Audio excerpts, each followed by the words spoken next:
welcome back to another video here with me at the Aspiring Home Cook. In today's video, I'm going to show you how to make a beautiful pineapple upside down cake. It's a lot easier than most people think it is and comes together even without any massive equipment. Today, I've just used a whisk and a spatula to put this entire cake together, and I can't wait to show you how. But before we move on to the recipe, if you're new here and haven't done so already, please subscribe to my channel. Once you do, click on that little bell icon so that you get notified every time I upload a new video. Also, I'd just like a moment to say thank you to all of you that have supported me through this month of October with our Cooktober series. The response has been really overwhelming and I'm so humbled by your love and support. So without any further delay, let's go and take a look at today's recipe, shall we? So a pineapple upside down cake basically has two parts. The bottom, or once we turn it over, that'll be the top, so the topping, and the actual cake in itself. So for that topping, we're going to need 55 grams of brown sugar, 55 grams of butter. This is butter at room temperature. It's really nice and soft, and that's what you need for your topping. And a few pineapple slices. We managed to get a beautiful fresh pineapple which we've peeled and sliced. You can use canned slices if you don't have access to fresh pineapples. For the cake in itself, you're going to need 150 grams of all-purpose flour, 120 grams of sugar. This is really fine grained sugar. If you don't have access to fine grained sugar, just grab your regular grained sugar in the jar of your food processor and blitz it till you're left with a fine powder. I've got 120 grams butter. Again, this is at room temperature. It's really nice and soft. 2 eggs, half a teaspoon of baking powder, and I've just kept a couple of tablespoons of milk in here. We may or may not need to use all of it. You're just going to need to use enough to get your batter to the right consistency. And of course, you're going to need some vanilla bean paste or vanilla extract. Apologies if you can hear that slight hum in the background. That's my oven. I've turned it on. I'm preheating my oven at 180 degrees Celsius. And in the meanwhile, we'll start putting our cake together. Today, I'm going to start by making the topping. And we're actually not going to break out any of the heavy equipment today. It is possible to bake a beautiful cake just using a whisk and a spatula. So, for the topping, into a bowl, we're going to pop in our brown sugar and our butter. And now I'm slowly going to whisk this together to mix everything up really well.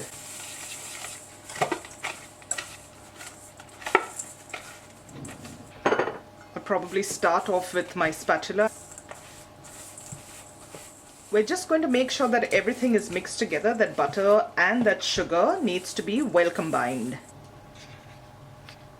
So over here, I've just got a 9-inch round cake tin. I've put in all that butter and brown sugar mix in here. And you remember we've got our oven preheating. I'm just going to pop this in there for a little while till it gets into a more spreadable consistency and I can spread this all over the bottom of the pan. So this has literally been in the oven for just 2 minutes and everything has melted. I'm just gently going to mix this around and make sure that it spreads into the pan fairly evenly. Now, like you can see, this is just warm. It's not really hot. We've just waited for that to melt. And onto the bottom, I'm going to pop my pineapple slices. You can take the core out if you'd like. These pineapples are so beautiful. We actually even eat that core itself, so I haven't really bothered taking them off these slices. You can pop a few cherries in the center if you'd like. If your pineapple slices have been cored, you can actually pop some cherries in the center of those as well to brighten it up. Now we're just going to set this aside while we work on the cake batter. In a large bowl, I've just chucked in my butter and my sugar, and just using the back of my spatula, I'm going to try and bring everything together.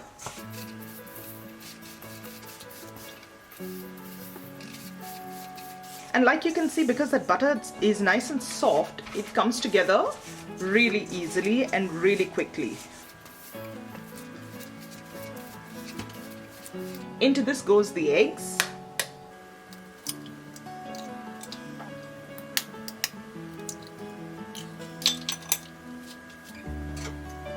And at this point I'm going to bring out my whisk and just whisk all of that together. Into this goes my vanilla, about a teaspoon. And we're going to give that a good whisk again. Of course, if you'd like, you can use an electric whisk or a stand mixer. A lot of times I get requests for cake recipes where you don't need to use your big appliances. So this is one such recipe. You're just going to whisk this till it all comes together really nicely and looks nice and creamy. Okay, now like you can see, this has turned nice and creamy. And all of that sugar has mostly dissolved. Now we're going to add in our dry ingredients. So into my flour, I'm just going to add my baking powder. And I'm just going to mix that through. You can sift it if you'd like. And we're going to add this in a couple of portions. I'm going to start with half. Okay, at this point, we're just going to fold it in. That's almost been mixed through. I'm going to just add the other half.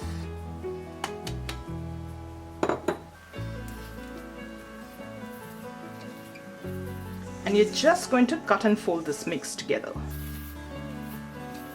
You can see that this cake batter has come together and it's fairly thick. I'm going to thin it down just a smidge.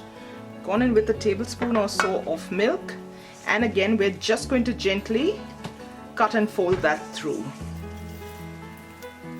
That looks better, but I think I'm just going to go in with a tablespoon more.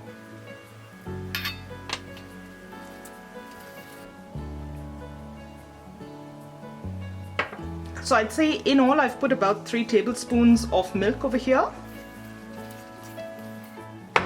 Now comes the fun part. We're not just going to plonk everything around because that is going to cause all your fruit to move in there. I'm just going to take spoonfuls and ladle it over the top. Just like this.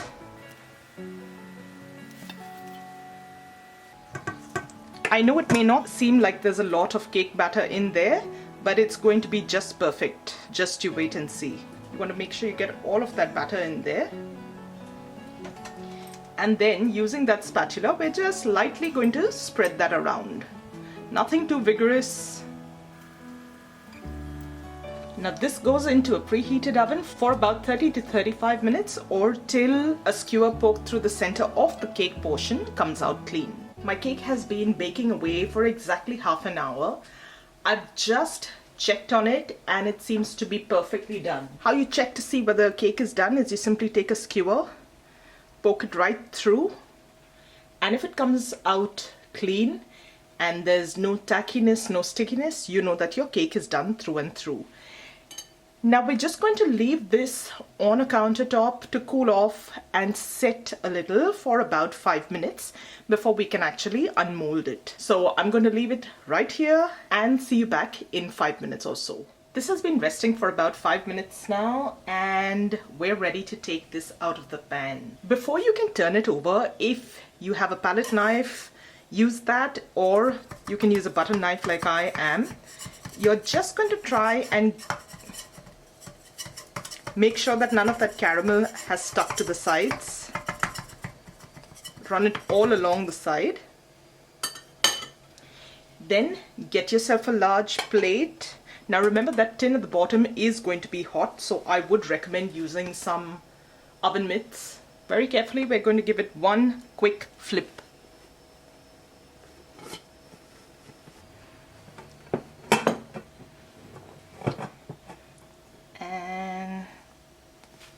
Your beautiful cake should come off just like this.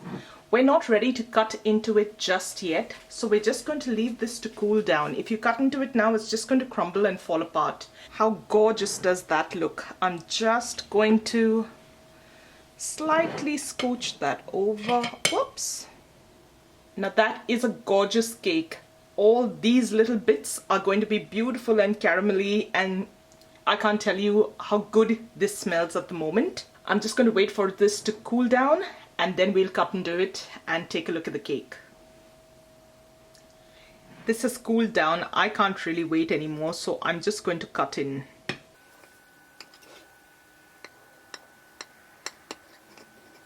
I'm not using a serrated knife here because I want something that will cut through the pineapple. The pineapple is fairly tender and cooked through and beautiful. It's almost like a little stewed pineapple. And there you have it. So guys, I hope you enjoyed today's recipe. If you did, don't forget to give this video a thumbs up and share it with family and friends that you think might enjoy it too. Thank you so much for joining me today. I'll see you really soon with another delicious recipe. So till then, take care. Bye.